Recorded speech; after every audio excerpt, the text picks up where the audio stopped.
Hello बच्चों। आज अपन है ना घर्षण कोण के बारे में बात करते हैं कि घर्षण कोण एक्चुअल में होता क्या है। ठीक है। तो अपन ने इससे पहले जो मतलब पढ़ा था वो घर्षण के बारे में पढ़ा था कि घर्षण क्या होता है, घर्षण कितने प्रकार का होता है। ठीक है ना। घर्षण की वजह से किसी भी वस्तु की या कण की गति के ऊपर क्या प्रभाव पड़ता है। दूसरी बात कि अपन ने स्थिति घर्षण के बारे में भी बात करी थी, अपन ने गति घर्षण के बारे में भी बात करी थी। हमने सीमांत घर्षण के बारे में भी समझा था कि सीमांत घर्षण क्या होता है। हमने ये देखा था कि मतलब स्थितिक घर्षण जो होता है वह गतिक घर्षण में कब परिवर्तित होता है उसके बारे में भी अपन ने बात करी थी। अब थोड़ा सा आगे चलते हैं अपन, तो हमारे पास में टॉपिक आता है घर्षण कोण। अब देखो यहाँ पर अपन देखते हैं कि ये जो घर्षण कोण होता है ना, ये घर्षण कोण होता क्या है। तो इसके लिए अपन क्या करते हैं कि एक हमारे पास में ये कोई सतह है, इस वाली सतह के ऊपर एक ब्लॉक रखा हुआ है ऐसे। ठीक है। और इस वाले ब्लॉक का जो द्रव्यमान है वह अपन मान के चलते हैं, इसका द्रव्यमान अपन ने कितना माना, m द्रव्यमान माना। और इस वाले ब्लॉक का जो भार बल होगा वह नीचे की तरफ होता है। ठीक है ना। और कितना होगा, ये W इक्वल टू mg। ठीक है ना। और पीछे अगर आप इसकी यूनिट लगाओ तो लगा दो न्यूटन, और नहीं लगाओ तो भी कोई दिक्कत वाली बात नहीं। अब आपको पता है कि अगर ये भार बल नीचे की तरफ लग रहा है तो इसका जो प्रतिक्रिया बल होगा, ये ब्लॉक को रखा हुआ है इस वाले ब्लॉक की सतह के बिल्कुल परपेंडिकुलर यानी कि ऊपर की तरफ लगेगा। तो ये जो प्रतिक्रिया बल होता है ये किधर की साइड पे लगेगा, बिल्कुल ऊपर की तरफ, इस प्रकार से। अब ये जो ब्लॉक है ये ब्लॉक स्थिर अवस्था में रखा हुआ है, यानी कि इस वाले ब्लॉक की जो वेलोसिटी है वह हमारे पास में कितनी है, जीरो है। अब जीरो वेलोसिटी है तो इसके ऊपर कोई ना कोई बल अगर राइट साइड पे लग रहा होगा तो यहाँ पे हमारे द्वारा लगाया गया जो बल है ये वाला F वाला बल हो जाएगा। इसको अपन नीचे EXT एक्सटर्नल फोर्स बोल देते हैं। ठीक है। और आपको पता है कि यहाँ पे इसके इस वाली ब्लॉक की सतह और इस वाली सतह के इन दोनों की संपर्क तल में यानी कि यहाँ पे एक बल लगेगा जिसको अपन बोलते हैं घर्षण बल। और ये अभी ब्लॉक स्थिर अवस्था में है, इसका मतलब यहां पर जो घर्षण बल लग रहा होगा वह कौन सा वाला बल लग रहा होगा, सीमांत घर्षण बल यानी कि Fs मैक्सिमम। ठीक है। अब देखो क्या होता है कि ये जो Fs मैक्सिमम है ये इधर की साइड पे लग रहा है और ये इधर की साइड पे लग रहा है। मैं सिमेट्री के हिसाब से ये एक लाइन यहाँ पे ड्रॉ कर देता हूं इस प्रकार से। ये वाली जो लाइन है ये वाली लाइन भी रिप्रेजेंट करेगी किसको, Fs, और ये हमारे पास में हो जाएगा मैक्सिमम। अब अपन ने पहले एक चीज पढ़ी थी, बलों की संतुलन अवस्था के बारे में बात करी थी कि बलों की संतुलन अवस्था कैसे होती है, या अपन ने एक और चीज पढ़ी थी कोजिया नियम। ठीक है ना। अगर आपको याद हो तो कि अगर हमारे पास में ये कोई ब्लॉक है और इस वाले ब्लॉक के एक फोर्स तो यहां पर लग रहा है इस प्रकार से, और एक फोर्स जैसे कि इस प्रकार से लग रहा है, F1 वाला फोर्स ये रहा, यहाँ पे हमारे पास में F2 वाला फोर्स ये रहा। इन दोनों का परिणामी बल अगर अपन निकालेंगे तो जो परिणामी बल आएगा यानी कि Fr, ठीक है ना, यह परिणामी बल इन दोनों के बीच में कहीं ना कहीं यहां पे इस प्रकार से होगा। अब अपन क्या करते हैं कि घर्षण कोण के बारे में बात करेंगे। तो ये घर्षण कोण है ना एक्चुअल में होता क्या है, तो इसके लिए अपने को क्या करना पड़ेगा कि एक तो ये हमारे पास में जो सीमांत घर्षण है ना, इस सीमांत घर्षण और ये जो हमारे पास में अभिलंब प्रतिक्रिया है, अभिलंब प्रतिक्रिया, अभिलंब प्रतिक्रिया बल, अभिलंब प्रतिक्रिया बल। ठीक है। ये वाला जो फोर्स है इसको जनरली अपन क्या बोल देते हैं, अभिलंब प्रतिक्रिया बल बोलेंगे। और ये हमारे पास में हो जाएगा सीमांत घर्षण। अगर हम इसका और इसका, इन दोनों का यानी कि अभिलंब प्रतिक्रिया का और सीमांत घर्षण बल का या स्थितिक घर्षण का अधिकतम मान, ठीक है ना, एक ही बात है, सीमांत घर्षण बल बोलो या फिर अपन बोल सकते हैं स्थितिक घर्षण का अधिकतम मान। ठीक है। ये दोनों एक ही बात है, चाहे तो आप ऊपर वाला बोल दीजिए चाहे आप नीचे वाला बोल दीजिए। अब इन दोनों का परिणामी बल अगर अपन निकालेंगे तो इन दोनों का परिणामी बल अपन ने कितना निकाला, ये परिणामी बल हो जाएगा इसका कितना, P वेक्टर या P बोल देते हैं। ठीक है ना। ये जो P अपन ने निकाला है ये P किसका परिणामी बल है, ये Fs मैक्सिमम और R का परिणामी बल ये हमारे पास में हो जाएगा P। और इस P को जनरली अगर अपन बात करें तो ये P को अपन बोल सकते हैं, ये जो P है P को बोलेंगे अपन बच्चों परिणामी प्रतिक्रिया बल। ठीक है ना। पी को अपन क्या बोलेंगे, परिणामी प्रतिक्रिया बल, और ए वाला जो आर है ना, आर को बोलेंगे अपन अभिलंब प्रतिक्रिया बल। इस पी ने और आर ने, पी ने आर के साथ में, यानी कि इन दोनों के बीच में कोई ना कोई तो एंगल बना हुआ है, और ये वाला एंगल अपन मान लेते हैं कितना, लैम्डा। ठीक है ना। ये जो लैम्डा वाला एंगल है, यानी कि परिणामी प्रतिक्रिया बल, यानी कि पी, ये पी अपने को कहां से मिला, पी अपने को मिला है एफ एस मैक्सिमम और आर के मतलब परिणामी निकालना है। ये हमारे पास में आर है, ये हमारे पास में एफ एक्स है, इन दोनों के रिजल्टेंट अपने को क्या मिला है, पी मिला है, यानी कि इसको बोलेंगे अपन परिणामी प्रतिक्रिया बल। परिणामी प्रतिक्रिया बल ने अभिलंब प्रतिक्रिया बल के साथ में कितना कोण बना रखा है, लैम्डा। इस वाले लैम्डा वाले एंगल को ही अपन क्या बोलेंगे, इसको बोलेंगे अपन घर्षण कोण। क्या बोलेंगे बच्चों, इसको घर्षण कोण बोलते हैं। ये जो हमारे पास में लैम्डा है, इसी को अपन क्या बोलेंगे, घर्षण कोण बोलते हैं। अब देखिए अपन इस लैम्डा की वैल्यू निकालने की कोशिश करते हैं। तो लैम्डा की वैल्यू निकालने के लिए अपन क्या करते हैं कि ये जो ब्लॉक है ना, ये वाला ब्लॉक इस वाली सतह पे क्या है, संतुलित अवस्था में रखा हुआ है। ये वाला जो ब्लॉक दिख रहा है, ये वाला ब्लॉक इस वाली सतह पे संतुलित अवस्था में रखा हुआ है, यानी कि ना तो ये इधर की साइड पे मोशन कर रहा है, ना ये इधर की साइड पे मोशन कर रहा है, ना ये ऊपर की तरफ जा रहा है और ना ही नीचे की तरफ आ रहा है। इसका मतलब ये बिल्कुल संतुलित अवस्था में है। अब अपन ने पढ़ा था कि संतुलन अवस्था में होता क्या है कि ये जो प्रतिक्रिया बल है, यानी कि अभिलंब प्रतिक्रिया बल, इसको कौन सेटिस्फाई करेगा, यानी कि इसको कौन बैलेंस करेगा, ये वाला, और इसको एफ एक्सटर्नल को कौन बैलेंस करेगा, ये वाला। एक अपन ने लास्ट में एक चीज और भी पढ़ी थी कि जैसे मान लेते हैं हमारे पास में ये एक्स अक्ष है, ठीक है, और ये हमारे पास में है वाई अक्ष, और एक फोर्स हमारे पास में ये दे रखा है एफ। ठीक है, इस एफ ने एक्स के साथ में एंगल बना रखा है, ये वाला एंगल कितना, थीटा। अगर इस बल का मैं एक्स कंपोनेंट लिखूं, एक्स घटक, तो इसको अपन लिखेंगे एफ एक्स इक्वल टू, ये हमारे पास में हो जाएगा एफ कॉस ऑफ थीटा। आप लोगों को पहले ही बता रखा है कि ये बल जिस अक्ष के साथ में कोण बनाता है ना, उसके साथ में तो हमेशा कोण आता है कॉस ऑफ थीटा आता है, और जिसके साथ में कोण नहीं बनाता है ना, उसके साथ में आएगा एफ वाई इक्वल टू, इसको अपन लिखेंगे एफ साइन ऑफ थीटा। ठीक है, अपन क्या जानते हैं कि ये बल, ये इस वाले बल ने जिस अक्ष के साथ में या जिस रेखा के साथ में कोण बना रखा है, उसके साथ में तो आएगा कॉस ऑफ थीटा, और जिसके साथ में कोण नहीं बना रखा, उसके साथ में क्या आएगा, साइन ऑफ थीटा। अब अपन क्या करते हैं कि ये जो P है ना, इस P के बारे में देखिए, इस P ने क्या कर रखा है कि ये जो P हमारे पास में है, इस P ने इस R के साथ में, P ने R के साथ में एंगल बना रखा है, ठीक है ना, लैम्डा, और P ने इस एपेक्स के साथ में एंगल नहीं बना रखा। अब मैं क्या करता हूं कि इस P को कंपोनेंट की फॉर्म में तोड़ेंगे, तो P का यह R की दिशा में जो घटक होगा, यह हो जाएगा P कॉस ऑफ लैम्डा।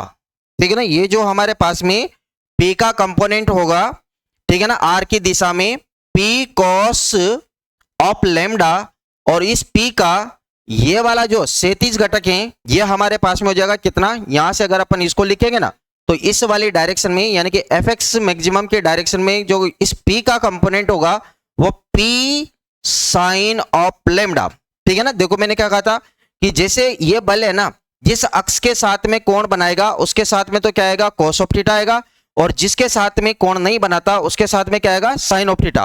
तो इस P ने इस R के साथ में एंगल बना रखा है कितना, लैम्डा, तो इस P का R की दिशा में जो कंपोनेंट होगा, वो क्या हो जाएगा, P कॉस ऑफ लैम्डा, और ये हमारे पास में P ने इसके साथ में, ये क्षैतिज रेखा है, इसके साथ में कोई कोण नहीं बना रखा, इसका मतलब इस P का इस क्षैतिज दिशा में जो कंपोनेंट मिलेगा, घटक मिलेगा, वो P साइन ऑफ लैम्डा मिल जाएगा। अब अगर अपन आगे चलते हैं, तो आगे अपन ऐसा लिखेंगे बच्चों कि हमारे पास में बलों की संतुलित अवस्था के बारे में बात करते हैं ना, तो अपन इसको ऐसा लिखेंगे कि बलों की संतुलन अवस्था में हमारा टारगेट यही है कि हमें किसकी वैल्यू फाइंड करनी है, लैम्डा की, यानी कि ये जो घर्षण कोण है, इस वाले घर्षण कोण की वैल्यू अपने को फाइंड करनी है। बाद में इसकी डेफिनेशन भी लिख लेंगे अपन। बलों की संतुलन अवस्था के में अपन बोल सकते हैं कि ये जो हमारे पास में mg है ना, mg यानी कि इस ब्लॉक का भार, ये वाला भार तो है नीचे की तरफ, और ऊपर की साइड पे ये वाला कंपोनेंट लगा हुआ है यानी कि पी कॉस ऑफ लेमडा। तो मैं ऐसा लिख सकता हूं कि P cos of lambda equal to हमारे पास में कितना हो जाएगा mg। बिल्कुल ऐसा लिखा जा सकता है भाई, क्योंकि इसके बाहर को, इस ब्लॉक के बाहर को कौन बैलेंस कर रहा होगा, इसको बैलेंस कर रहा होगा कौन, पी कॉस ऑफ लेमडा। अब अपन क्या करते हैं बच्चों, एक और चीज जानते भी हैं कि जो आर है ना, यह आर किसके इक्वल होता है बच्चों, mg के। ठीक है ना, ये जो आर है अभिलंब प्रतिक्रिया बल, या अभिलंब प्रतिक्रिया बल, इसका जो भार बल है उसके क्या होता है, बराबर। अब मैं क्या करता हूं कि ये जो हमारे पास में इक्वेशन आई है इसको मैं ऐसे लिखूंगा, P cos of lambda equal to mg की जगह पे मैं क्या लिखूंगा, आर, और इसको डाला मैंने इक्वेशन नंबर कितना, फर्स्ट। इस तरीके से अपन इसको लिख सकते हैं। अब आगे चलते हैं। तो देखिए आप लोगों को पता है कि ये जो एफ एक्सटर्नल है ना, इस एफ एक्सटर्नल को कौन बैलेंस करेगा बच्चों, इसको बैलेंस करेगा पी साइन ऑफ लेमडा। तो ये जो एफ एक्सटर्नल है इसको बैलेंस करेगा P sine of lambda equal to F external. इस प्रकार से मैंने लिखा, ठीक है ना, ध्यान देना। ये वाला ब्लॉक ना तो इधर की साइड पे मोशन कर रहा है, न लेफ्ट साइड पे कर रहा है, न राइट साइड पे कर रहा है, ये केवल एक ही जगह पे। इसका मतलब इस एक्सटर्नल फोर्स को कौन बैलेंस करेगा, इस P का ये वाला कंपोनेंट यानी कि P साइन ऑफ लेमडा। यानी कि मैंने लिखा P sine of lambda equal to F external. और आपको फिर से ये भी पता होगा कि ये जो हमारे पास में एक्सटर्नल फोर्स है, ये एक्सटर्नल फोर्स किसके इक्वल होगा, एफ एस मैक्सिमम के। तो यहां पर अपन लिखेंगे एफ एक्सटर्नल इक्वल टू हमारे पास में कितना हो जाएगा, एफ एस, और यहां पर अपन लिख देंगे बच्चों कितना, मैक्सिमम। इस प्रकार से अपन ने लिखा।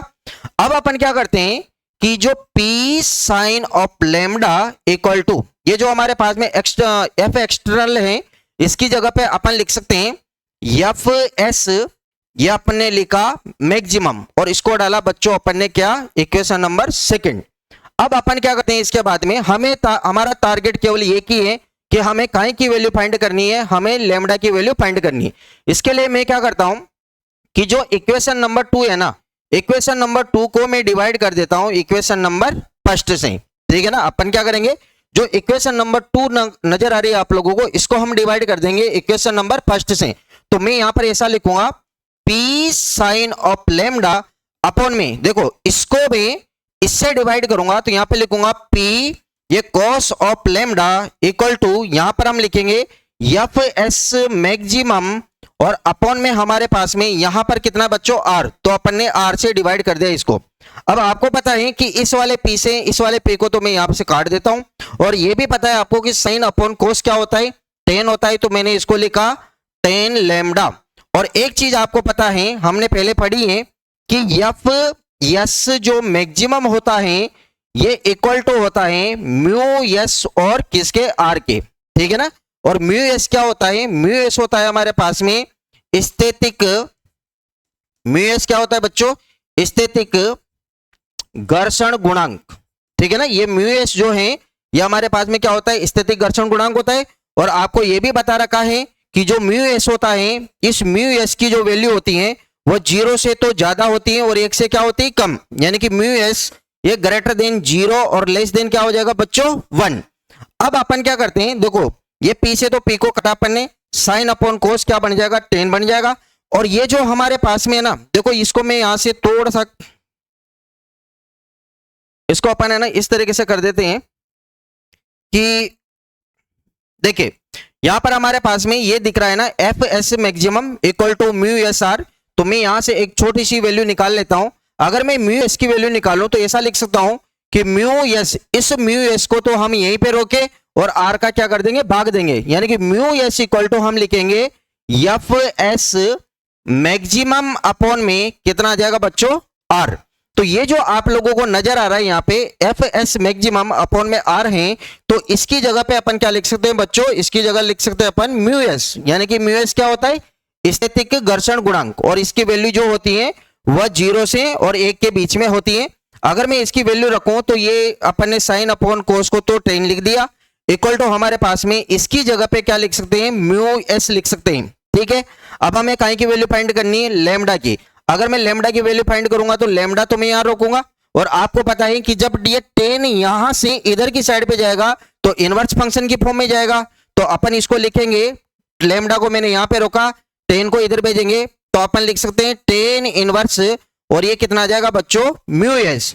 तो ये हमारे पास में जो फॉर्मूला आया है ये किसका, ये काई की वैल्यू है बच्चों, ये हमारे पास में आया है घर्षण कोण का मान, ठीक है ना, घर्षण कोण की वैल्यू अपने को मिली है। इस प्रकार से अपन क्या कर सकते हैं, घर्षण कोण का मान निकाल सकते हैं। और अब अगर अपन इसकी डेफिनेशन दें तो इसकी डेफिनेशन है ना बहुत ही आसानी से डेफिनेशन दे सकते हैं अपन। देखिए ये जो हमारे पास में परिणामी प्रतिक्रिया बल था और ये जो हमारे पास में अभिलंब प्रतिक्रिया बल है, इन दोनों के बीच का ये जो कोण था इसी को तो अपन ने क्या बोला है, घर्षण कोण बोला है। तो अपन चाहे तो इसकी डेफिनेशन भी लिख सकते हैं। तो बहुत ही आसानी से हम इसकी डेफिनेशन को लिख सकते हैं।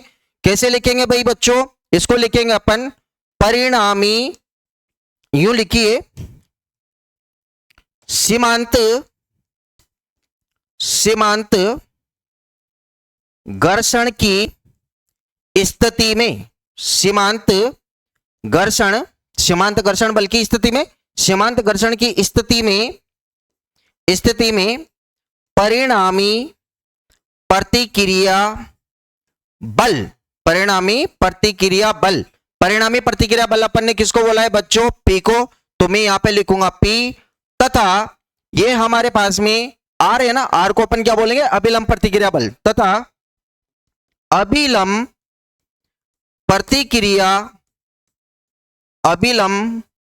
प्रतिक्रिया बल यानी कि कैपिटल आर के मध्य का कोण घर्षण कोण कहलाता है, ठीक है बच्चों। यानी कि अपन क्या करेंगे, परिणामी प्रतिक्रिया बल यानी कि P और अभिलंब प्रतिक्रिया बल यानी कि R, इन दोनों के बीच का जो एंगल आपको दिख रहा है ये वाला लैम्डा, इस वाले लैम्डा को ही अपन क्या बोलते हैं, घर्षण कोण बोलते हैं। अब इसके बाद में एक और कोण आता है जिसको अपन बोलेंगे विश्राम कोण, तो उसको अगले वाले वीडियो के अंदर अपन समझते हैं।